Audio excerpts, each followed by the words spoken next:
যত দোষ নন্দ ঘোষ। দর্শক বন্ধুরা, ব্রেকিং নিউজ সেটি হচ্ছে আপনার আমাদের বাংলাদেশের গাইবান্ধায় বিএনপি আর হচ্ছে জামায়াতের সংঘর্ষ কি নিয়ে।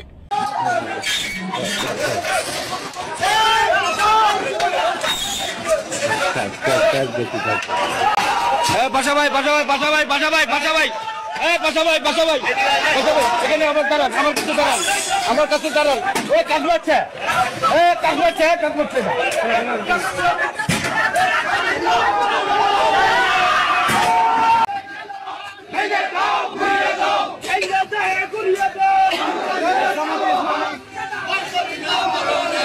আমাদের বাংলাদেশে এতদিন যাবৎ যত ঘটনা ঘটছে সব নাকি আপনার স্বৈরাচার শেখ হাসিনা এবং আওয়ামী লীগের নাকি দূষররা এই ধরনের ঘটনা নাকি ঘটাইতো, কিন্তু এখন আপনার বিএনপি আর হচ্ছে জামায়াতের সংঘর্ষ কি নিয়ে।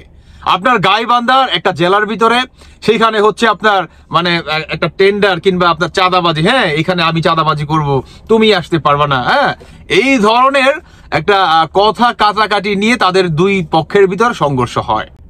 তাহলে আমাদের বাংলাদেশে আপনারা বলেন স্বাধীন করছেন, তো স্বাধীনটা কি আপনারা এই চাঁদাবাজি করার জন্য করছেন? আমি ডিরেক্ট পয়েন্টে যাচ্ছি, ডিরেক্ট পয়েন্টে। আপনারা কি এই চাঁদাবাজি করার জন্য গেছেন?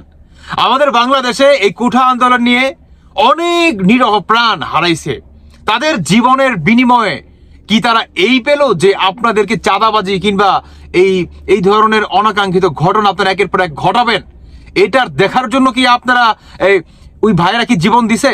আমার প্রশ্ন আপনাদের কাছে।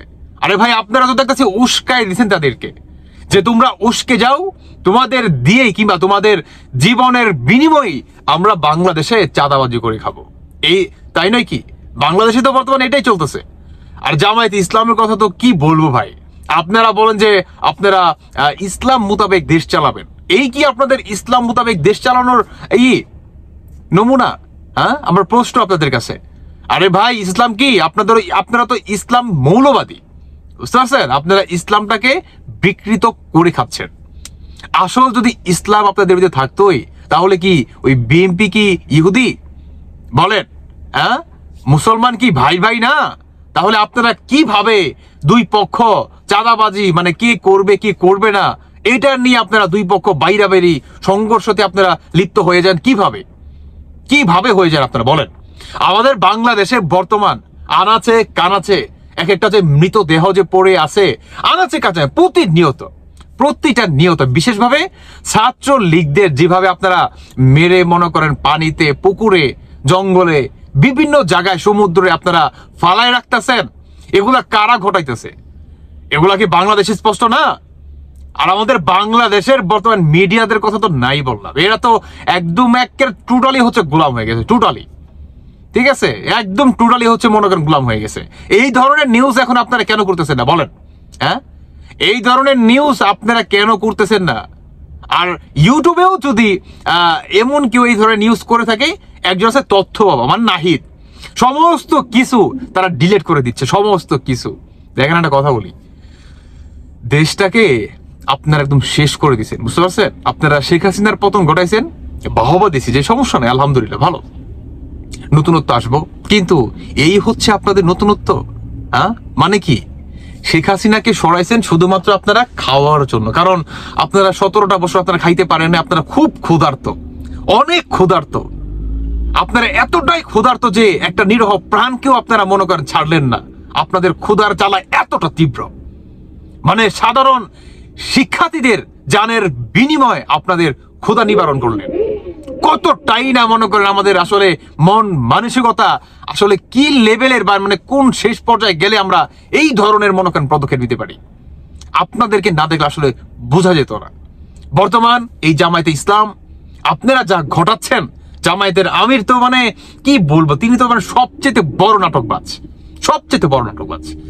আমি আরেকটা কথা বলতে চাই, আমাদের মানে বলতে হয়, ঠিক আছে, আমি বলতে চাচ্ছি আমরা তার কথা, তার হচ্ছে আপনার সাংবাদিক ইলিয়াস ভাই। আমি বরাবরের মতো আপনাকে অনেক সম্মান করি ভাই, কিন্তু বর্তমান আমাদের বাংলাদেশে যাই হচ্ছে আপনি এগুলাকে নিয়ে কেন কথা বলছেন না? আপনি বলেন যে আপনি জামায়াতের আমিরকে খুব ভালোবাসেন, হ্যাঁ আপনি বিএনপিকে খুব ভালোবাসেন। আরে ভাই, আপনি একজন সাংবাদিক, আপনি শুধু শেখ হাসিনাকে নিয়ে পড়ে আছেন, মানে শেখ হাসিনা যদি একটা পাদও দেয় বলতে হলো যদি একটা পাওয়া দেয় আপনার সেটাকে নিয়েও মনে করেন নিউজ করে ফেলেন। কেন ভাই এখন করেন?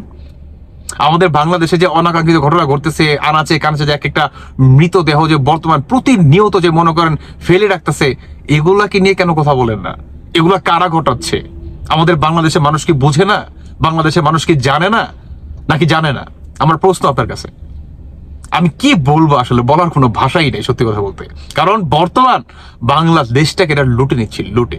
কারণ এতদিন তারা লুটতে পারে নাই, এখন তারা এই লুটার জন্য নিজেদের ভিতরে মনে করেন সংঘর্ষে মনে করেন লিপ্ত হয়ে যায়। বিষয়টা আসলে কতটুকু হাস্যকর আপনি ভাবতে পারেন? গাইবান্ধাতে মানে গাইবান্ধাতে আপনার কে করবে চাঁদাবাজি, হ্যাঁ, এইটা নিয়ে আপনার বিএনপি আর জামায়াতে ইসলামের ভিতরে মনে করেন সংঘর্ষ। মানে বিষয়টা কোন স্টেজে বা কোন পর্যায়ে যা দাঁড়াইছে ভাই, আপনি কল্পনা করতে পারেন? দেশটাকে তারা কোন জায়গায় নিয়ে যাবে? নিয়ে যাবে না ভাই, দেশটা শেষ হয়ে যাবে, বুঝতে পারছেন? দেশটা আপনারা শেষ করে দিলেন। বাংলাদেশের মানুষ এখন পর্যন্ত বুঝতেছে না, কিন্তু বাংলাদেশটাকে আপনারা যে সত্যি তালেবান বানাবেন, এটা শুধু মাত্র আপনার মানে সময়ের অপেক্ষা মাত্র। কিছু বলার নাই। দর্শক বন্ধুরা, বাকিটা আপনাদের ব্যক্তিগত মতামত অবশ্যই জানিয়ে যাবেন। ধন্যবাদ সবাইকে। আল্লাহ হাফেজ, আসসালামু আলাইকুম।